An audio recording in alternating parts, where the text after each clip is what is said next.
Before I dive into my talk today, I invite you all, if you're comfortable doing so, to close your eyes for a short minute and allow your mind to wander as I say a short series of words. Spouse, grandparent, stranger, enemy, school, work, fresh out of the oven chocolate chip cookies, Brussels sprouts, the beaches of Florida, cold Iowa snow. You may open your eyes now. My first day of classes here at Wartburg College, I had an accounting class at 7:45 in the morning, and I had absolutely nobody that was going, I had no clue as to who would be there. And being the scared freshman that I was then, I arrived about 15 minutes earlier than I needed to. And with my luck, I realized that everyone else was there before me. So I had to sit dead center in the very front row, next to what appeared to be another scared freshman named Will. And little did I know that Will and I would soon become best friends. Will and I had created this new tradition where during our first few weeks we would start to have breakfast together after our accounting classes, mostly because I needed the homework help. But as we became better friends, I realized as we were sitting down that Will was able to just go and sit with just about anybody, and I would be scouting out tables with our accounting friends or our choir buddies, but he was able to immediately socialize with those people, those who we barely even knew or we had never even met before. And for me, there was something keeping me from doing that. Whether it was that we just had different majors, we were from different hometowns, we were involved in different activities. I couldn't find it in myself to make that initial connection. But I know I'm not alone in this feeling. Have you ever seen in a movie where the main character is standing at the top of an escalator or the stairs, and they're in an airport, and they're looking for their chauffeur in the distance who's got their name up on a sign? What's so similar to that same scenario is the feeling when you step into the lunchroom, especially as a college freshman. You are looking for your people and your table. You're looking for a place to sit. You've got your food warm and ready to eat, your silverware and your drink in hand, and all you need now is a spot to sit. You're looking for your table, your people, and the place where you feel most comfortable sitting at. Except when you get into the lunchroom, you realize that there's no chauffeur to point you in the right direction. There's often not a sign over your table that says, "Sit here," with your name on it. And there aren't people very often to wave you over to say, "Come join them." Instead, we face these cold, self-imposed barriers between us and the ability to establish connections with others. Connections like the connections Will was so able to easily create. For those of you who don't know me before today, I normally don't wear glasses because these are non-prescription lenses, meaning they're fake. I know, I'm an imposter. However, I saw enough of my high school friends wearing these glasses, and I wanted to know what it felt like to wear glasses. You know, maybe I would feel a little bit smarter for a change. So following right around the first week before college had started, I decided I would order an $8 pair of glasses from Amazon and wear them with the best outfit in my closet. I actually had picked it out a week in advance. And as I started to wear these glasses, I realized that my day-to-day attitude seemed muted, and I felt like a completely different person. I was seeing things differently. Again, no prescription in the lenses, just speaking from a new point of view.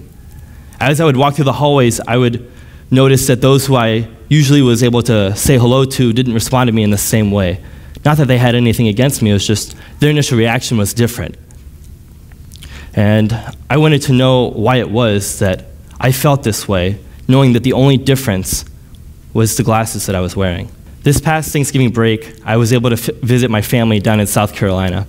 And during that time, my dad and I got to spend a lot of time together. And one afternoon, after we had gone and had a guy's afternoon, we decided to go visit my brother Andrew at his school. And being the cool older brother and the awesome dad that the both of us, kind of assumed we were, we decided we would bring my brother some chicken strips and French fries along with some fruit snacks, because that's his kind of snack. And as we arrived there and we're sitting down with him, along with his third grade classmates, I noticed they were, kind of giggly and laughing about whatever video game or movie they were talking about, and I overheard the name Blue Hair, as if it were a character from such a movie or video game. And it turned out that blue hair was not a character or a fictional character, and that blue hair was sitting in the very corner of the classroom, blue hair, glasses, and appeared to have dressed himself that morning. And for those of you parents in the audience, you know that letting your 9-year-old dress himself can be dangerous at times. In all seriousness, though, blue hair was and is just like the rest of us. He was scared of what his peers thought of him. And if I didn't mention it before, blue hair was and is today a human. His name tag on his desk doesn't say blue hair. It says Luke.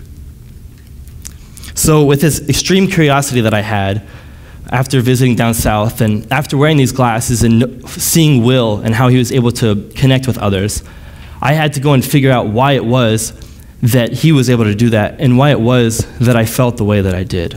Why I was hesitant to interact with others that I was unfamiliar with or that were different from me, and why I still am that way. So thankfully, after multiple conversations with my psychology professors and additional research that I completed outside of my classes, I found a few of those answers.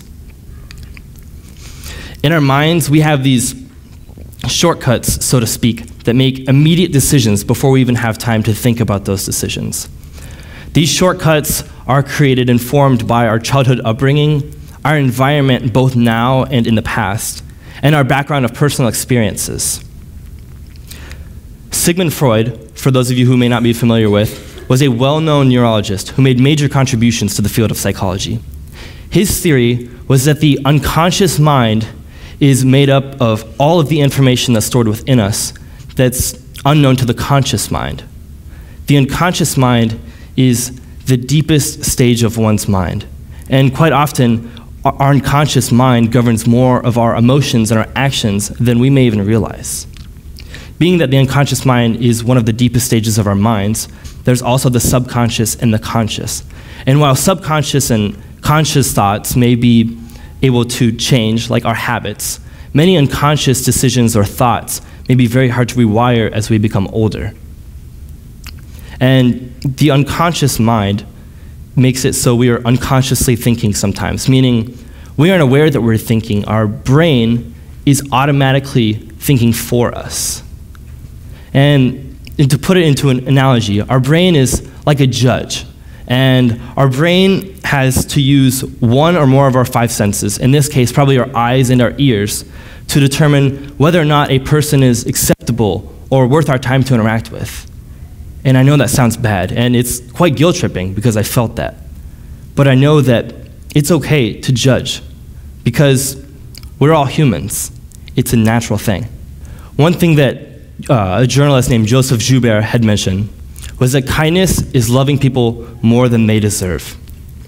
And what I think that he meant to say, or if I was able to correct him, I would say that kindness is loving people more than we think they deserve it. In order to be kind, I believe that there's 3 really easy steps that we must realize before we can take initiative. And that is that others have 3 things that are different. Their outward appearance, what they look like, what we think of others, our reputation for them or their own self-image, and what they've been through, their background or their past experiences. Think back to at the very beginning of this talk when I asked you to close your eyes and recall some of those images in your mind. You were unconsciously thinking, meaning you were creating images in your mind without me telling you to create those. Some of those images, such as when I mentioned spouse, you may have thought of a past significant other, one that you're currently in a relationship with now, or maybe one in the future. But when I said stranger, you might not have been thinking of someone, or the image might have not been as clear as fresh out of the oven cookies or grandparent. One thing that I'd mentioned to, or that I had talked with to my IS class, my Inquiry Studies class here at Wartburg, was a presentation similar to this. And in that presentation, I had done some math to figure out that there are 86,400 seconds in a day. And then if you divide your day by 3,000 moments, assuming for some of us college students who don't sleep, I realized that there are about 30 seconds in that time. And with that math presented, I challenged all of the students in our classroom to take 1/3,000th of their day to give to someone else, someone other than their time playing video games, or instead of getting on Facebook or Instagram and looking at someone, getting to know somebody in person. One final thing that I wanted to mention was that as I had returned from my time this summer, as I traveled down south to see my family, after the exciting week of July 4th with my dad down at the lake house, I had come back to find some unfortunate news that my grandma was going to soon pass away. And she did so peacefully. And while this was a little bit harder of a time for me and my family, and a darker time, my grandma managed to leave a little bit of light for all of us to see. My grandma was one who was able to find the good in someone. She wanted to get to know their stories before she created one for them, based off what they were wearing or what they were saying or how they responded to others. My grandma was one who looked for the gold in someone, not the dirt and the mud that she could see right away. She was an advocate for those who she wanted to create visible, not just look at them as invisible. Those who we pass in the hallways or in work or on our way to wherever we're going. And I am not an extrovert, and it's actually really hard for me to be standing in front of you all today. And my grandma was not an extrovert either. However, she wanted to make others feel welcome and comfortable, no matter the circumstance. And I plan to take on that same heart that she once had here on earth, to be uncomfortably kind, giving 1/3000th of my entire day to someone else, to say hi to someone, or to say, hey, how's your day going?